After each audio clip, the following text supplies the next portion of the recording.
Buenas tardes, hermanos. Pónganle un título a la clase número 7. La clase número 7 de la primera carta a Timoteo se llama el carácter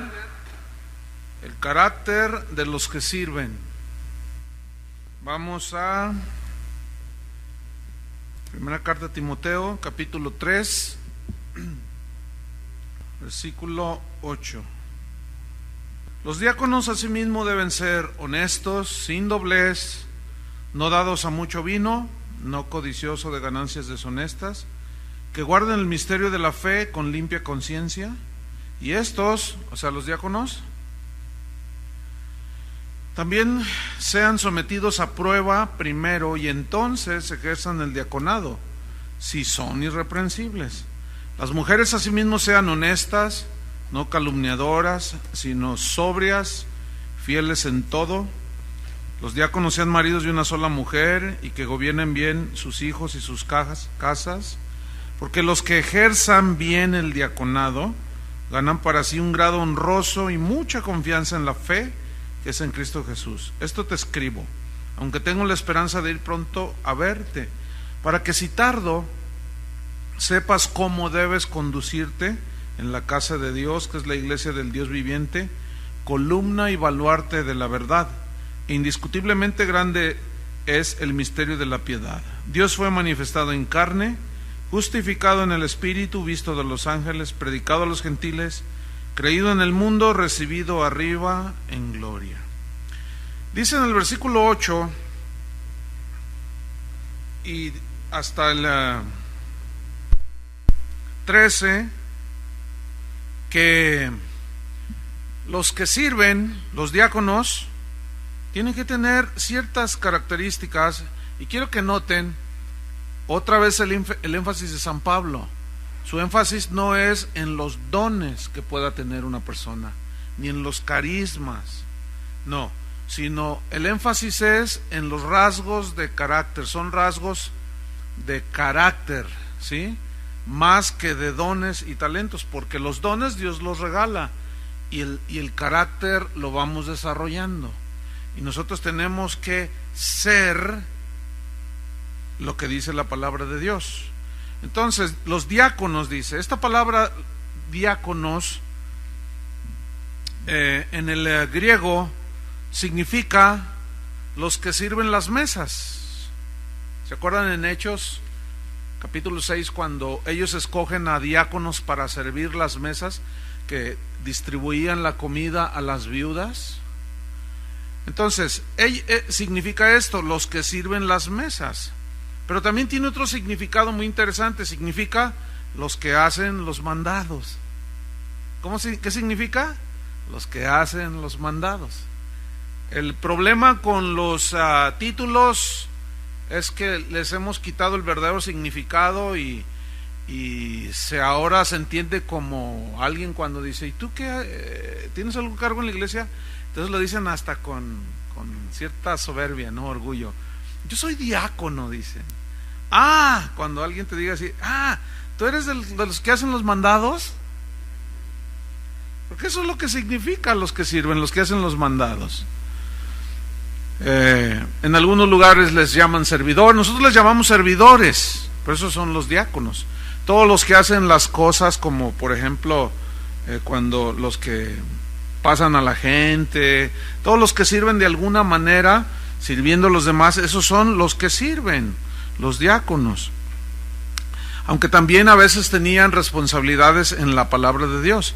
Entonces, en el versículo 8 dice, bueno, pues los que hacen los mandados, los que sirven a las mesas, y comienza a narrar cosas del carácter, deben ser honestos. Pongan atención a la frase deben ser. Deben ser honestos. Y esta palabra se tradujo del griego semnos, que significa serios. Seriedad en las cosas de Dios. ¿Cómo tiene que ser uno que sirve? Tiene que ser serio en las cosas de Dios. Tomar las cosas de Dios en serio. No estamos jugando. Hay gente que dice, yo quiero servir a Dios, pero no son fieles, no toman las cosas de Dios en serio. Yo me acuerdo cuando estaba en el seminario, hace un montón de años ya de eso, cuando estudié yo lo que ustedes están estudiando, la escuela bíblica. Entonces una vez yo le pregunté a una de las compañeras del salón, y yo le dije, oye, ¿y tú cuál es tu deseo en el Señor para servirle? ¿Por qué entraste a la escuela bíblica? Ella venía de otra ciudad. Entonces su respuesta fue la siguiente: no, dice, yo nada más entré a la escuela bíblica para acrecentar mi acervo cultural cristiano, así me dijo. Y le dije, bueno, pues estás bien tremenda, ¿no? Pregúntenme dónde está esa muchacha. No está sirviendo a Dios. O sea, bueno, si uno se mete a estudiar la palabra de Dios, no es para dar esa respuesta, para acrecentar mi acervo cultural cristiano, que por cierto, entre otras cosas, no se distinguía por ser una muy buena cristiana. No, las cosas de Dios, hermanos, hay que tomarlas en serio, ¿sí? Toma las cosas en serio. Si decidiste estudiar 2 años la escuela bíblica, termínala. No seas como muchos que empiezan y no terminan, porque no toman las cosas en serio, y así es toda su vida. Todo a la mitad, todo en la mediocridad. No, por favor, tomen las cosas en serio, ¿sí? Porque este es inicio de la formación de un carácter. Entonces dice, deben ser honestos, que tomen en serio las cosas de Dios. ¿Qué más? Sin doblez. Y esta frase, sin doblez, viene del griego dilogos, que significa doble discurso. Significa decir 2 cosas diferentes. Por ejemplo, hay una situación y tú a un hermano le cuentas una versión de algo, ¿sí? Pero después vas con otro y le cuentas otra versión. Eso se llama tener doble discurso. Pero también incluye que lo que dice ser la persona o el cristiano debe de si enseña, debe ser avalado por lo que vive abajo, ¿sí? Es decir, un predicador de la palabra de Dios, un maestro de la palabra de Dios, un servidor en la casa de Dios, no debe ser de doble discurso. Debe de avalar lo que vive, lo que dice con lo que vive. No puede entonces decir una cosa acá arriba y vivir otra cosa allá abajo. No puede decirle a la gente, perdonen, y los terapea con un buen mensaje del perdón, pero él no es capaz de perdonar. Eso se llama doble discurso. Dice, no tiene que ser sin doblez, nada de dobles tintas. No. Tienen que ser serios, de una que vuestro sí sea sí, vuestro no sea no. Pero doblez en la carrera cristiana no permite el ministerio. Dios no permite eso. Entonces dice, los que hacen los mandados, fíjate los requisitos para los que hacen los mandados, O sea, ahí nos estamos dando cuenta que no es cualquier cosa servir a Dios. Ya sea sirviendo las mesas, tiene que haber un carácter, fíjense. Qué tremendo está esto. Entonces, ¿cómo deben de ser los que se hacen los mandados? Honestos, serios en las cosas de Dios, que no tengan doble discursos, no dados al mucho vino, es decir, aquí significa aferrados a. O sea, no deben de ser esclavos de ningún vicio. No deben de ser esclavos de ningún vicio que dañe su cuerpo. No deben ser esclavos, inclusive, fíjense, de la televisión. Tienes que tener el dominio para decir, ya, eso no me conviene ver, o ya, vi un programa, ya, y apagarle y ponerte a hacer algo provechoso. No deben de esclavizarnos las aficiones a nada. Donde sí debemos estar esclavizados es a Jesucristo, fíjense. y en el estudio serio y continuo de la palabra de Dios. Ahí sí. Entonces, luego dice, no codiciosos de ganancias deshonestas. Es decir, no codiciosos de ganancias vergonzosas, porque lo deshonesto es vergonzoso, ¿no es cierto? Dice, no deben ser codiciosos de ganancias vergonzosas, deshonestas. En los tiempos de la incipiente iglesia, los diáconos, los que servían, también eran los que manejaban el dinero, eran los que recogían las ofrendas también, y por eso dice aquí, no deben ser codiciosos de ganancias deshonestas, ¿eh? Porque ellos también administraban los recursos. ¿Se acuerdan del tesorero que puso Jesús? Ese no fue honesto, ese le metía la mano a la bolsa de las ofrendas. Les voy a hacer una pregunta. ¿Ustedes creen que sea posible que los que recogen las ofrendas le metan la mano y agarren? Pues yo me he agarrado a 3. Bueno, yo así no los he visto, pero otros, una vez, déjenme contarle 2 casos. Uno, llega uno de los servidores y dice, pastor, fíjese que hay una hermana que yo ya lo comprobé, ella mete la mano a las ofrendas. Entonces le digo, ¿quién es? Y ya me dijo quién. Entonces le dije, mira, ¿estás tú dispuesto a testificarlo enfrente de ella? Y me dice, por supuesto. Entonces le digo, mira, si lo hacemos ahorita lo va a negar. Tú vigílala a la próxima reunión, y si ves que toma dinero, entonces vienes y me avisas. Ese domingo yo no iba a predicar. Entonces recogen la ofrenda, a mí ya hasta se me había olvidado, y se acerca el que hace los mandados y me dice, pastor, ya, yo vi que guardó dinero. Pues llámale. Entonces agarré a otros 2 de los pastores, otro testigo, éramos como 4. Entonces le dije, hermana, tú estás metiendo la mano en las ofrendas. Uy, puso cara de Santa Cecilia. Pastor, ¿cómo usted se atreve a acusarme? No. Entonces le dije, a ver, hermano, dile. Dice, hermana, yo te he visto y hoy lo volviste a hacer y te guardaste el dinero.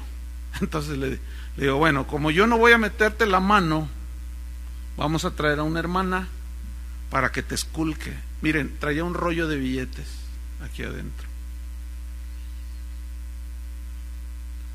Y cuando ya se ve descubierta, dicen, es que yo, quién sabe qué, y que, entonces no te arrepientes, no, es que quién sabe quién, pues así un montón de tonterías. La tuvimos que expulsar de la iglesia. Después, un hermano, y luego una que sirve las mesas, me dijo, pastor, dice, hay un hermano que yo lo he visto, dice que cuando da el cambio, no sé, mire, yo lo he visto, mete un billete y saca otros y como que le da el cambio y se guarda. Entonces le dije, otra vez vamos a hacerle igual, porque pues luego dicen que no es cierto. Entonces dice, pastor, otra vez se metió dinero a la bolsa. Nomás que el que servía las mesas estaba más altote que yo. Y dije, no, agarro 15 testigos, porque no se va a poner picudo allí, ¿no? Entonces lo mandé llamar. Le dije, oye, tú metes la mano allí al dinero de las ofrendas de Dios, le dije. No, pastor, ¿cómo cree? Y como él sí era hombre, entonces yo me acerqué y le metí la mano. ¿Qué es esto que traes aquí? Y le saqué un montón de billetes. Tú dices, yo pensé que... ¿Qué pensaste? ¿A poco pensaban que la iglesia era puros santitos así? Hermano, pues la Biblia te lo advierte. Y bueno, yo me sentí así mal. Entonces estaba yo triste. Dice, Señor, ¿cómo es posible que a alguien se le ocurra, tenga la osadía de meter la mano y robar? Yo estaba todo triste y acongojado, y el Señor me dijo, tranquilo, así, con esas palabras, tranquilo, dice, a mí se me coló un Judas, y si todavía más, yo lo escogí deliberadamente. O sea, todos somos probados. Entonces, estos eran codiciosos de ganancias deshonestas y metían la mano. Imagínate el juicio. Qué terrible, ¿no? Entonces dice, no, que no sean codiciosos de ganancias vergonzosas, que no roben, que no frauden a la gente. Si en sus trabajos seculares tienen negocios, que no den gato por liebre, que cumplan con lo pactado. ¿Qué fue? Hace 2 domingos alguien, pastor, recomiéndeme un fontanero, no sé qué. Le dije, no conozco a nadie. Ay, hermano, ¿a poco entre tanta congregación no va a haber? Sí, hay un montón, pero yo no, lo que no quiero es responder de que te vaya a transear. Ay, ¿a poco los hermanos? Ay, ¿a poco no? Le dijo. Hay unos hermanos que editan una revista donde trae todas los oficios de muchos hermanos, y entonces vino aquí para que la distribuyéramos. Le dije, ¿sabes qué? Discúlpame, no quiero distribuir esto, porque yo no conozco a todos esos hermanos que se anuncian, que son albañiles, que son abogados, que son doctores. Yo no respondo, yo no quiero meterme en problemas. No, pero que es un servicio para los hermanos. Le digo, no, discúlpame, pero no voy a distribuir ese folleto. Pero de alguna manera él se las ingenió para repartir, y bueno, pues tampoco vamos a andar detrás de ellos, ¿no? No, pues empieza a venir la gente, oiga, pastor, a mí me regalaron una revista, y pues ahí contraté los servicios de un hermano para que me arreglara un refrigerador, dice, y resulta que es un líder de una iglesia, y nunca me arregló el refrigerador y me cobró el dinero, y yo le estoy llame, y la esposa me lo niega. Por favor, pastor, haga usted algo. No, le dije, yo no soy defensor de tranzas. Ese no es mi trabajo de andarles. ¿Se acuerdan cuando Jesús le dijeron, Señor, dile que parta la herencia con nosotros, conmigo? No, dice, yo no vine a repartir herencias. Yo tampoco estoy para esas cosas. Porque antes de involucrarse en eso no me vinieron a preguntar. No, hermano, desconfía estamos en tiempos en que no confíes de nada. ¿Ok? ¿A cuántos se los han transeado un hermano? Levante la mano. Ay, hijo. Uy, ¿qué está pasando aquí? Entonces estoy diciendo algo que es verdad, ¿no?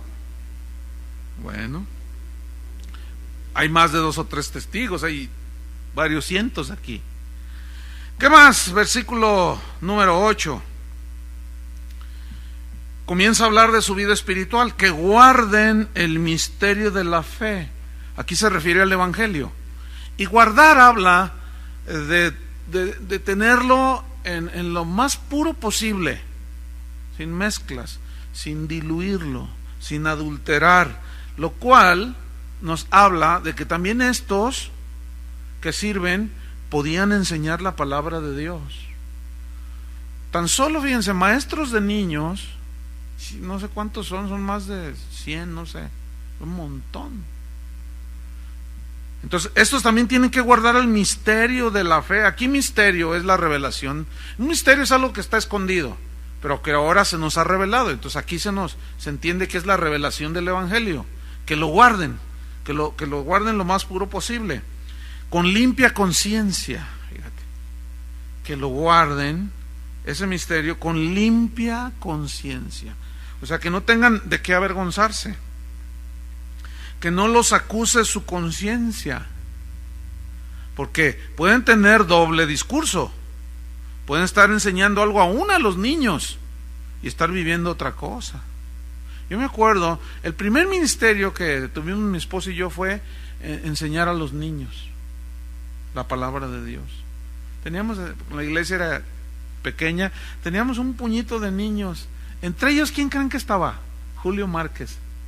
Estaba chiquitito, estaba bien gordito, no le digan que les dije. Y ahí estaba.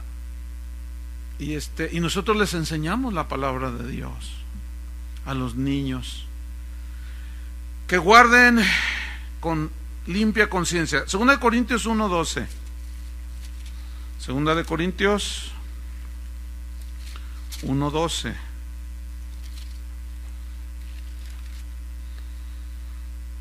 Porque nuestra gloria es esta, decía Pablo, el testimonio de nuestra conciencia.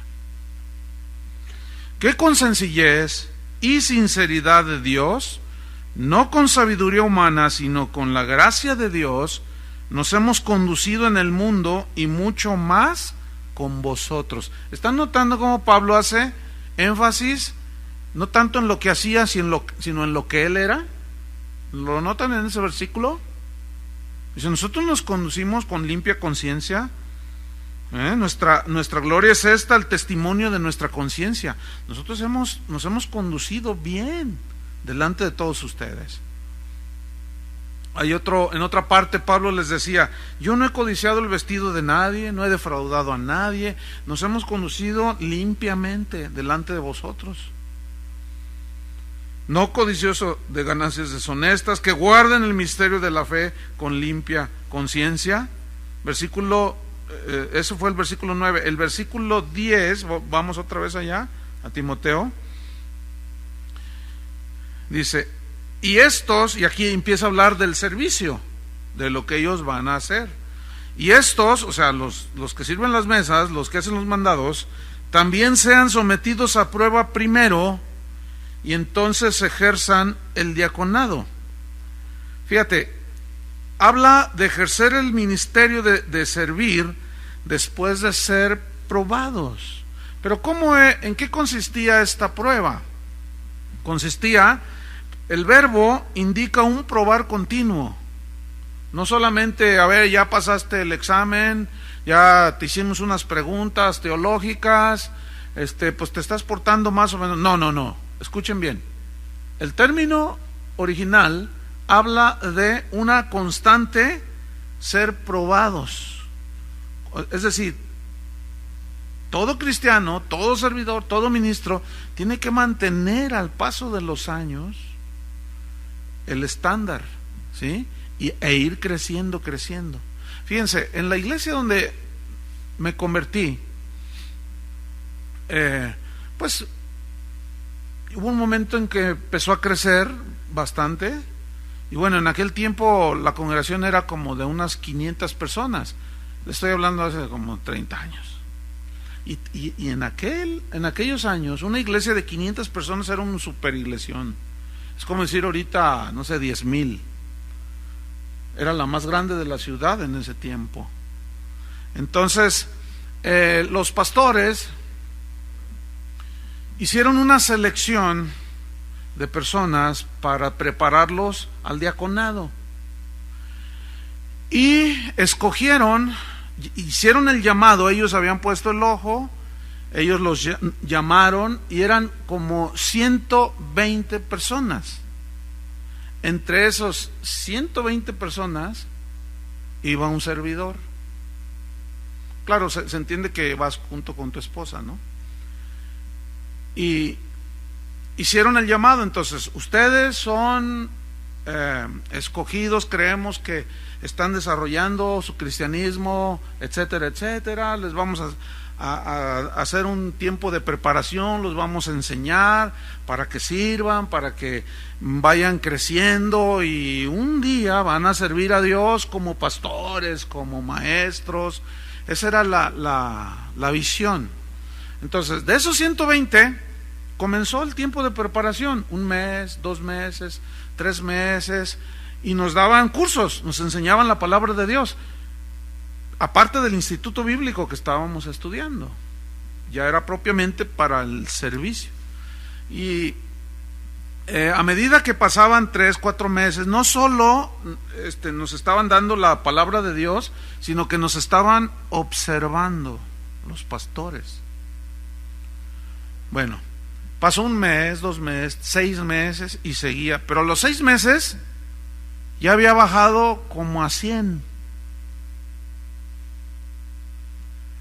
Y siguió, como al año ya había bajado como a 60. O sea, 60 ya, por X ya no estaban. Bueno, empezamos a servir ya con más énfasis, a la congregación, y la congregación seguía creciendo.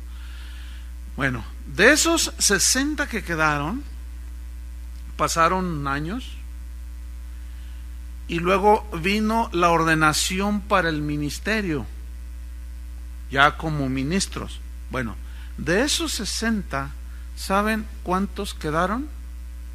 3. Entre esos, un servidor. Entre esos, un hermano que está pastoreando aquí en un pueblo, aquí en Jalisco, y el otro, quién sabe. No está en el ministerio, tenía problemas con su familia, nunca supo resolverlos. Escuchen bien, de 120, 2. Eso es una miseria, eso. ¿No es cierto? ¿Por qué? Porque la carrera cristiana, hermanos, el servicio a Dios, si alguno anhela obispado, buena obra desea, pero es necesario que el obispo sea, y hay una de cosas de formación de carácter, hermanos. Fíjense, el otro día, ¿qué fue? Hace 2 sábados, yo estaba preparando mi mensaje y pues tengo allí la computadora, ¿no? Entonces la tengo abierto en los correos, y en eso entra un correo, ya ve que hacen una cancioncita, pi, pi, pi. Entonces yo me fijé, ¿y quién creen que era? Este hermano, se llama Javier Castolo. Este hermano, que ahora sí que solo tú y yo hemos quedado. Entonces cuando veo allí Javier Castolo, entonces lo abrí, y decía, y me empezó, hacía rato que no nos comunicábamos. Entonces, no, me dijo, o sea, me reconfortó tanto lo que él me dijo, me compartió algo de la palabra y etcétera. Entonces yo le contesté el correo, y ahorita ya tenemos más comunicación. Nunca hemos sido, siempre fuimos amigos, hemos sido amigos. De hecho, en el inicio del ministerio, ellos nos tendieron la mano de una manera maravillosa, y Dios les pague lo que hicieron con nosotros, con mi esposa y conmigo. Pero escuchen bien, solo 2. Ahora, si yo pudiera ver al futuro, ¿cuántos de ustedes quedarán? ¿Seré yo maestro? O sea, porque muchos, miren, es como una carrera en el estadio, ¿sí? Ahí están los corredores, todos salen de la misma meta. Dan el banderazo de salida y todos, antes de empezar la carrera, todos están entrenando y haciendo, ¿verdad? Y sabe cuánta cosa, y por allá, y todos, no, yo voy a ganar, y luego llegan los entrevistadores, y ¿cómo ves la carrera? No, yo la voy a ganar, para eso me preparé durante 3 años para ganarme una medalla, y ahí están todos, y ya se ponen. Pero antes de eso, hay una selección de 70, no sé, 40, pero nada más hay 7 carriles, u 8 carriles, no sé. Y van haciendo una selección, ¿no es cierto? Entonces al final llegan los mejores, los que hicieron los mejores tiempos. Y ahí están todos. Entonces cuando dan el banderazo de salida o el disparo de salida, todos salen igual. Y los primeros metros van todos iguales, ¿los han visto? Si es de correr, van todos iguales. Pero a medida que va pasando el tiempo, si es una caminata o es un maratón de 50 kilómetros, todos salen y ahí van todos. Pero van en el kilómetro 5 y ahí van todos. Kilómetro 10 y ya se empieza a ver un pelotón que se va despegando. Kilómetro 15, kilómetro 20, no, hombre, ya unos van así todos. Otros ya se derrumban, no, ya hasta ahí. Otros, como cierto político, se atraviesan y hacen trampa. Y luego, no, olvídate, kilómetro 40. En el kilómetro 40 ya nomás quedan, si salieron en esa maratón, si salieron, no sé, 500 corredores, ya nada más van 25. Kilómetro 45, ya nada más van 3, ya nada más van 4. Por eso Pablo decía, corran de tal manera que ganen el premio. Y no todos, muchos se rajan a la hora de la carrera allí, porque empezar es bien fácil, todos empiezan igual. Pero yo quiero verlos a ustedes, si Dios me permite llegar a los 250 años.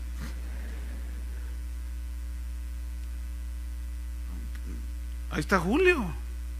Ahí está este muchacho que dirigió la alabanza, un niñito ahí. Véanlos, ahí van. Y yo siempre los animo, ¿no? Miren, empezar es muy fácil, pero ¿cuántos se van a mantener en la carrera?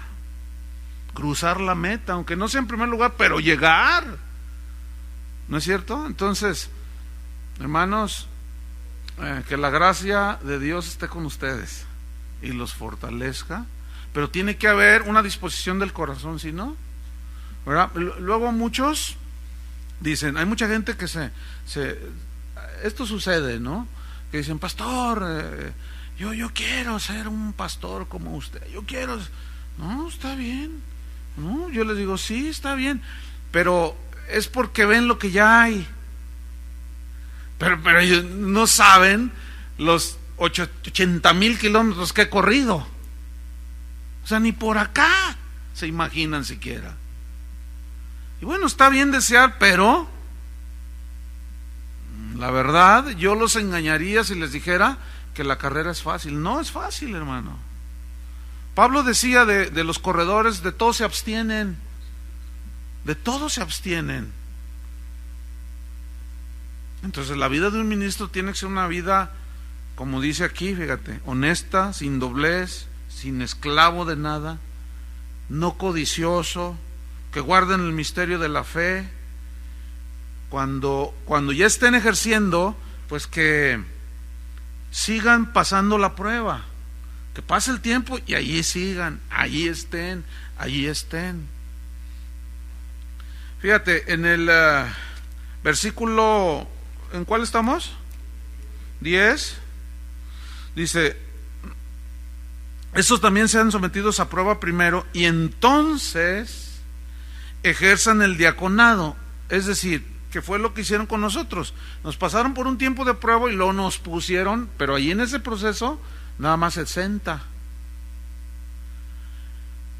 Pero ahorita quiero mencionar algo más abajito. Dice, que ejerzan entonces el diaconado si son irreprensibles, es decir, si han mantenido durante ese trayecto de la carrera, si se han mantenido con una vida recta, honesta, que no los acusen de que le saca el dinero a la gente y que engaña a los hermanos y que hace sus tranzas y que le pide prestado a las ovejas y no les paga y tanta cosa en las que a veces los pastores nos involucramos. No, tiene que ser una vida, ahora sí que estamos en una casita de cristal. Versículo 11 dice, las mujeres asimismo sean honestas. O sea, las mujeres diaconisas, las que hacen los mandados, ¿cómo tienen que ser? Sí, pero ¿qué significa? Es la misma palabra que aparece acá cuando los diáconos sean honestos. Tienen que ser ¿cómo? Serias en las cosas de Dios. ¿Cómo tienen que ser las mujeres? Serias. Pero si ustedes notan lo que viene a continuación en el versículo 11, las mujeres sean serias en las cosas de Dios, y luego dice, no calumniadoras. Quiero que noten cómo a los hombres no les dijo no sean calumniadores. ¿Por qué a las mujeres sí? ¿Por qué será, oiga? A ver, hermanas, ¿por qué creen? Ahora, déjenme decirles, ¿a qué San Pablo, hombre? ¿Cómo se le ocurre decir eso? ¿Saben de dónde viene la palabra calumniadoras del griego? Del griego diabolos. Ya lo entendieron. De donde se deriva la palabra diablo. O sea, les dice Pablo, no sean diablas. Las trató un poco así como que algunos dirán, ay, le faltó un poco de sutileza, así como de tacto a Pablo. No, les dijo, no sean unas diablas. Eso es exactamente lo que les dijo. ¿Por qué? Fíjate, ¿qué es calumniar? Calumniar es decir una mentira. Hay que saber distinguir lo que es un chisme, de lo que es una calumnia y de lo que es decir algo que es verdad. Por ejemplo, Pablo les dice a los corintios: he sido informado por los de Cloé acerca de vosotros, que ustedes dicen uno, yo soy de Pablo, yo soy de Pablo. A ver, esos que le informaron a Pablo, ¿qué son? A ver, ¿son chismosos? ¿Son calumniadores? ¿O son alguien que quería el bien de la iglesia? ¿Se entiende, verdad? Es alguien que quería el bien de la iglesia. Pero la gente confunde al no saber distinguir lo que es un chisme de una calumnia y de un informe para que el pastor o los ministros, en este caso Pablo, pusieran cartas en el asunto, y confunde a la gente. Chismoso, dicen. No, espérame. Cuando alguien viene y me dice, ¿sabe qué, pastor? Por ejemplo, una esposa, es un ejemplo nada más, que viene y me dice, pastor, mi marido me golpeó. A ver, ¿es chisme? Puede ser. ¿Es una calumnia? Puede ser. Pero también puede ser la verdad. Entonces, ¿qué tiene que hacer el pastor? Pues hablar. ¿Lo sostienes enfrente de él? Sí, cómo no. Entonces ya viene la confrontación. Oye, que tú golpeaste a tu esposa, pues es que eso se merece y más. Uy. Entonces, ¿fue un chisme? No. ¿Fue una calumnia? No. Tenemos que tener la sabiduría para saber distinguir esto. Por ejemplo, si alguien viene conmigo y me dice, oiga, pastor, porque vas creciendo en las cosas de Dios, si tú caminas serio en las cosas de Dios, Dios te da revelación, te da entendimiento y te da discernimiento, claro. Entonces, cuando alguien viene y me dice algo, ¿sabe qué, pastor? Hay esto y esto y esto, yo puedo captar cuando me lo está diciendo por el bien de la obra, pero también puedo captar inmediatamente cuando puede ser un chisme o una calumnia. Oye, tú se lo puedes decir, no, yo no, pastor, me va a echar de cabeza. Entonces, ¿a qué vienes a decirme? ¿Cuál es tu propósito? Si tú estás pensando que vienes a decirme de aquel para que yo, sin investigar, lo quite o lo discipline, pues fíjate que no. Tú tienes que sostener lo que dijiste. Es más, ahí va, háblenle. Oye, a ver, dile lo que me dijiste. ¿Yo? ¿Qué dije? No, la gente, hermanos, las ovejas, hijo, ustedes pues, son tremendos. Y así como los niños le pueden tomar el pelo a los papás, así las ovejas a veces le toman el pelo a los pastores. Mira, esto es continuo. Yo llego con las secretarias, a ver, ¿cuál es la orden del día? Pues hay esta persona que quiere una cita con usted, pastor. Entonces ellas tienen instrucciones. ¿Hay alguno de los otros pastores de casa de oración que lo han ministrado acerca del asunto? Sí. Entonces las secretarias tienen la autorización de decirle, entonces lo voy a canalizar con el que ya la está ministrando. No, es que no me gustó lo que me dijo y quiero hablar con el pastor. ¿Saben que yo no lo recibo? No, ¿por qué? Entonces, si insisten, porque hay gente que insiste, oiga, pastor, yo he sacado una cita y usted no. A ver, espérame, ¿ya hiciste lo que te dijo el otro pastor? No, pues es que no me gusta lo que me dijo. Entonces, ¿qué estás esperando? ¿Escuchar algo que te guste? Ok, le dije, mira, yo no sé el asunto, dímelo. Y entonces ya me dice, te voy a decir, mira, lo mismo que te dijo el otro pastor, sin saber el asunto. Entonces ya, mira, la Biblia dice esto. ¿No se pusieron de acuerdo? Vamos a andar, imagínate andar, a ver, Toño, a ver, Carlos, a ver, ¿cómo? ¿Qué le dijiste a fulano? Ay, por el amor de Dios, digo, por pura lógica elemental, tú deduces de que no es posible hacer semejante cosa. Entonces, ¿por qué dice no calumniadoras? No, porque tienen un problema, que no controlan la lengua. Hay un principio que nos debe, así como simples cristianos, pero el ministerio te va a ser de una ayuda impresionante, y es y está por toda la Biblia, es el siguiente: nunca te creas 100% de lo que te dicen, nunca. ¿Cuál es el principio? A ver, repítanlo a las 3, 1, 2, 3.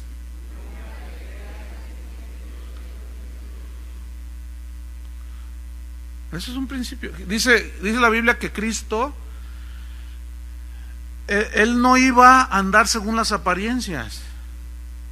Él no se iba a dejar llevar según las apariencias o lo que escucharan sus oídos. Y a Moisés, desde el Antiguo Testamento, Dios le dijo: mira, cuando tú traigas a confrontación o a juicio al pobre y al rico, dice, no vas a hacer diferencia entre el pobre ni el rico, no vas a ser en favor del rico ni en favor del pobre, debes de ser justo. Y cuando alguien viene y te diga, tú tienes que investigar, Moisés.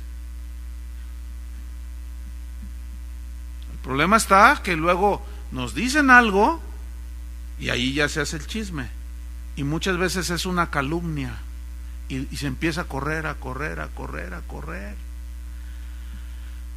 Pero no solo hay diablas, la verdad, también hay diablos, también hay diabolos. Entonces, quiero que vayan notando cómo tiene que ver mucho con el carácter. Entonces dice: las mujeres asimismo sean honestas, no calumniadoras, sino sobrias. Viene del griego nefalios, que significa estar en sus 5 sentidos. Sobrio es lo contrario de ebrio, ¿no? ¿Cómo es un ebrio? Miren, hoy venía para acá y a veces escucho las noticias y venía escuchando de un borracho que se metió en sentido contrario. No sé si oyeron esa noticia. Y al meterse en sentido contrario, se dio la vuelta y se metió y le pegó a una camioneta y la volcó, y la camioneta cayó encima de un niño de 2 años, de una señora de 35 años y de otra de 27. Los mató, los aplastó, todo por un ebrio que no está en sus 5 sentidos, que va en contrasentido.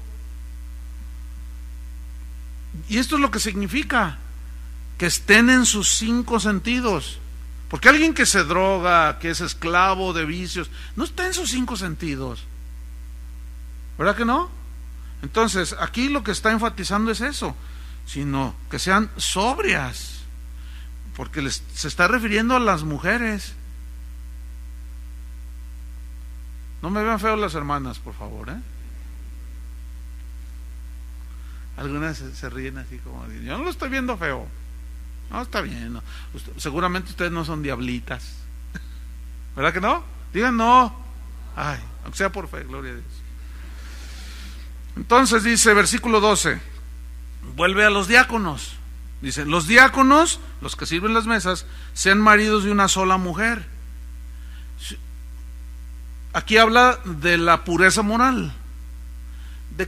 Escuchen bien, las estadísticas dicen lo siguiente: de cada 10 adulterios, 7 son hombres. ¿Por qué se da más en el hombre que en la mujer? Yo quiero que noten la sabiduría de Dios y la instrucción de Dios. ¿Por qué son más calumniadoras las mujeres que los hombres? Porque a ellas les dice que no sean calumniadoras, sino sobrias. Pero ¿por qué luego le voltea la tortilla y dice: los diáconos sean maridos de una sola mujer? ¿Por qué no dice: las diaconisas sean maridos de un solo hombre? ¿Por qué? Porque el hombre es un pillo en eso. Por eso. Entonces ya estamos a mano, ¿ok? Y luego dice en el versículo 12, que gobiernen bien sus hijos y sus casas, porque como cabeza tiene que haber una buena vida hogareña, ¿sí? Ordenada, piadosa. Versículo 13, porque los que ejerzan bien el diaconado, esta frase, que ejerzan bien, habla de ejercer con un corazón bueno y recto. ¿Qué? El servicio. Los que ejerzan bien el diaconado, escuchen, ganan para sí un grado honroso. Esto habla de como de subir las escaleras. Es decir, ¿cómo empieza un ministro? ¿No empieza por abajo, por el primer escalón? sirviendo, a lo mejor enseñando a los niños, a lo mejor sirviendo las mesas, a lo mejor, y luego va creciendo, va subiendo escalones, pero no es en el sentido como los del mundo. No, a ver quién lo hace mejor y hay una competencia, porque no es así. Entre nosotros no debe de haber competencia. ¿Por qué? Porque la Biblia dice que somos un cuerpo y cada miembro en particular recibe, Dios lo puso allí y cada miembro tiene que funcionar ahí. Entonces, mi pie derecho no puede competir con mi pie izquierdo, sería necio. Imagínate que el pie derecho quiere ir hacia la derecha y el izquierdo hacia la izquierda. Pues imagínate cómo está todo. Pues así hay muchas iglesias. Al no haber enseñanza de la palabra de Dios y ubicar por medio de las escrituras para que la gente sea sobria, entendida, pues andan así, el cuerpo anda todo por ningún lado, no funciona. Y es un desbarajuste allí, es un desajuste. ¿Por qué? Porque hay competencia entre ellos. Y luego todo eso añádele de que a veces a los pastores nos falta sabiduría.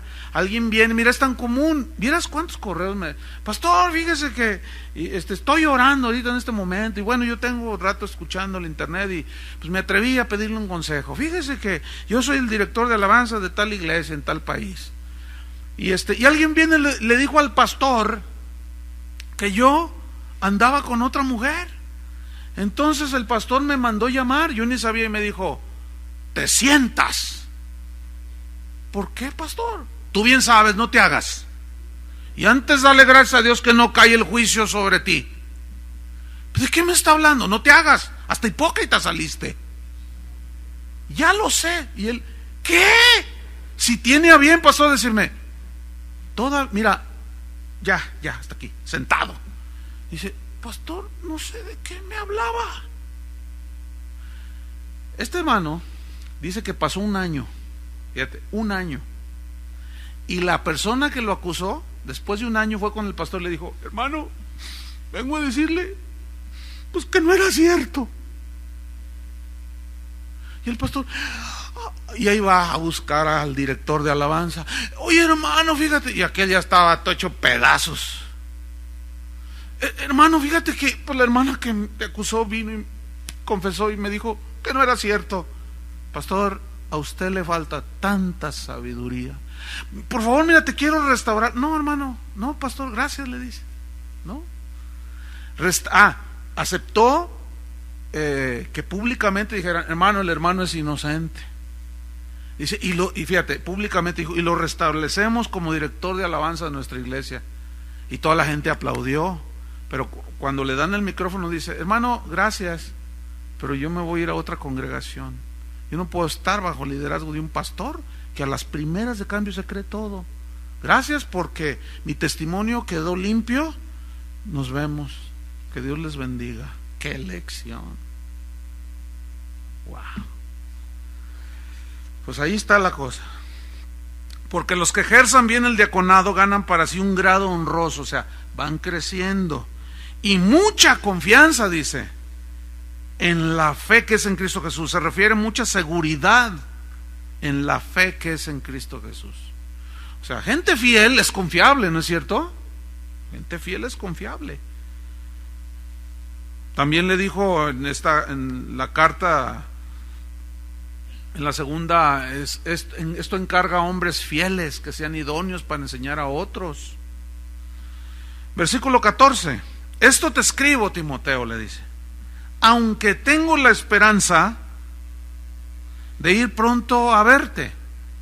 Versículo 15: para que si tardo, o sea, si algo se atraviesa y no tengo el tiempo, te escribo todo esto, y aquí está el propósito de la epístola.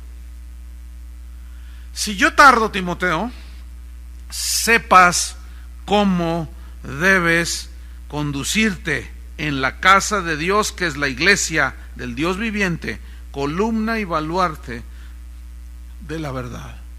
Escuchen el verbo: para que si tardo, sepas, saber cómo que debes conducirte. ¿Cómo se condujo este pastor que le vinieron a traer una diábola? Le vino a calumniar del líder de alabanza. No supo cómo conducirse. Y obviamente la afectada, ¿quién fue? Toda la congregación. ¿Y el evidenciado quién fue? El pastor. Para que si tardo sepas cómo debes conducirte. Y esta palabra conducirte habla de conducta. Sepas cómo conducirte, sepas qué hacer. Sepas cómo conducirte en la asamblea entre los hermanos, delante de Dios. Porque la iglesia dice, la casa de Dios, que es la iglesia, o sea, ustedes, en este caso, es la iglesia del Dios viviente. Tenemos un Padre que está vivo y nosotros vivimos por la gracia de Dios como nuevas criaturas. Es la casa, la iglesia del Dios viviente. Y luego dice, columna significa soporte de la verdad del evangelio. ¿Sí? O sea, mejor dicho, esta columna, este soporte, habla de la verdad del evangelio, que debe ser la columna que sostiene la iglesia de Cristo. Es decir, por ejemplo, esta congregación debe de tener, Cristo es la roca, es el fundamento, ¿cierto? Pero ¿qué es la columna? Las verdades del evangelio. Toda congregación debe estar basada en la palabra de Dios. Porque de otra manera, ¿cómo va a pregonar, cómo va a predicar, cómo va a enseñar las verdades del evangelio cuando ni siquiera esa iglesia tiene columnas sólidas? Ustedes saben cuál es la función de una columna, ¿no? Sostener ¿qué? El edificio. Entonces las verdades de Dios, Cristo es el fundamento, y la doctrina cristiana son como las columnas que sostienen el edificio. ¿Quién es el edificio? ¿Quién? ¿Quién? Nosotros. Exactamente. Entonces, ¿qué debe de soportar a la iglesia, o sea, nosotros? Las verdades, columna y baluarte. Baluarte significa apoyo también. Entonces la iglesia está apoyada en el verdadero evangelio. Columna y baluarte ¿de qué? De la verdad. Aquí la verdad es el evangelio. Si queremos resultados bíblicos, tenemos que aplicar principios bíblicos. Amén. Entonces, fíjate, si tardo sepas cómo debes conducirte y qué tienes que hacer con las verdades de Dios, porque son la columna, el baluarte de la verdad. Por eso todo cristiano, todo miembro de una congregación debe ser nacido de nuevo. Porque si no es nacido de nuevo, no, ¿cómo va a apoyarse en la verdad si ni siquiera tiene la verdad que es Cristo?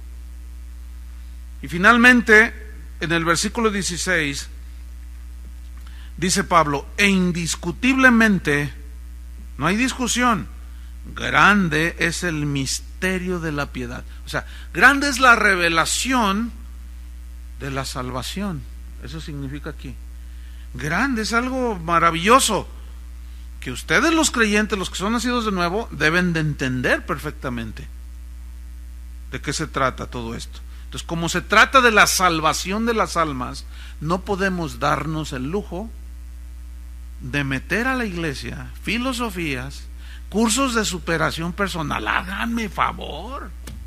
En la iglesia, cursos de superación personal con las últimas técnicas de los psicólogos.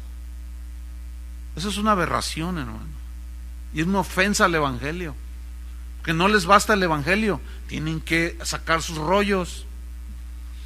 Pero aparte de eso, pues te lo cobran, no es gratis. Otra aberración más. Grande, indiscutiblemente grande es el misterio de la piedad. Se cree que por la estructura de este texto era un canto que entonaban los primeros cristianos. Dice, Dios fue manifestado en carne. Fíjense en puras frases cortas están escondidos todo el misterio de la salvación. El misterio de la piedad revelado de la salvación. Dios fue manifestado en carne, encarnación del Hijo de Dios. Justificado en el Espíritu, es decir, Él murió por nosotros, resucitó y nos justificó. Él fue, al resucitar venció la muerte, Nosotros, los que creído, hemos vencido la muerte, ya no tenemos temor de la muerte. Nos da una nueva esperanza, una nueva vida y una esperanza de resurrección y de redención completa. Visto de los ángeles, o sea, como testigos, desde que anunció el nacimiento de Jesús, ¿se acuerdan? Los pastores que estaban allí, los ángeles cantaron y anunciaron el nacimiento, testigos por todos lados, predicado a los gentiles, es decir, todo mundo escuchará un día, y entonces vendrá el fin, acerca de Cristo. Creído en el mundo, o sea, creído en el mundo no se refiere que todo mundo creyó, porque también allí dice Pablo en otro texto, no es de todos la fe, no todos van a recibir el evangelio. Cuando dice creído en el mundo, se refiere precisamente a los gentiles que somos nosotros, que estábamos alejados de la ciudadanía de Israel, ajenos de los pactos de la promesa, y éramos por naturaleza hijos de la ira de Dios. Pero Dios, que es rico en misericordia, por su grande amor con que nos amó, aun estando muertos en pecados, nos dio vida juntamente con Cristo. Por gracia somos salvos. Fíjate, tú vas a cualquier parte del mundo, aun en los países más cerrados, como los musulmanes, países musulmanes, y vas a encontrar cristianos alrededor del mundo. Siempre va a haber cristianos. Creído en el mundo y recibido arriba en gloria. Cuando Él partió, pero ahí no termina la historia, Él vendrá otra vez por una iglesia gloriosa y sin mancha. Y eso es lo que estamos haciendo aquí, preparándonos para el encuentro de nuestro Señor, con nuestro Señor Jesucristo. Y escuchen, los apóstoles, profetas, evangelistas, pastores y maestros, según Efesios 4:11, están puestos por Dios para perfeccionar a los santos. ¿Qué es perfeccionar? Capacitarlos, instruirlos, que es lo que nosotros estamos haciendo con todos ustedes. ¿Sí? Los estamos capacitando, instruyendo, perfeccionando, disciplinando, etcétera, etcétera. Ya hemos estudiado esos versículos. Porque los ministros de Dios, los pastores, Dios los puso para embellecer a la novia. Cuando una novia se va a casar, no se viste sola, ¿verdad que no? Porque no puede. ¿Cómo se mete ya todo ese tremendo vestido y 20 metros de tela? Y pues no se puede peinar ella sola, no puede, se fijan, y las tienen que arreglar, ¿no es cierto? A todas las novias en toda la historia, y ahí está una peinándola, y ahí está otra arreglándole las manos, y otra la está maquillando, y otra le ponen el vestido, y ahí le están planchando, y ahí se ensució de aquí, y ahí le está limpiando, y la novia nomás está así. Escuchen, los ministros del evangelio, Dios los puso para embellecer a la novia, no para manosearla. ¿Oyeron eso? Así que si tú vas a ser ministro de Dios, ten cuidado de no manosear a la novia de Cristo, porque te las vas a ver con Él. ¿Me escucharon, pastores? Los que oyen por internet. Estamos para embellecer a la novia, no para manosearla, ni abusar de ella. Amén. Padre, te damos gracias por tu palabra. Gracias porque tu palabra siempre es como una lámpara que alumbra nuestros caminos, nuestro entendimiento. Danos sabiduría, Señor. Y si tú has elegido en tu soberanía algunos aquí, que sean ellos tratados por el Espíritu Santo, que vayas desarrollando en ellos, Señor, el carácter. Y que todos los que estamos aquí creemos que es porque nos has llamado, y que terminemos la carrera, Señor. Danos fortaleza, danos visión de futuro, que es glorioso el futuro que nos espera si nosotros corremos la carrera conforme a las reglas. En el nombre de Jesucristo te lo pedimos, Señor. Amén. Gracias, hermanos. Tomen un receso.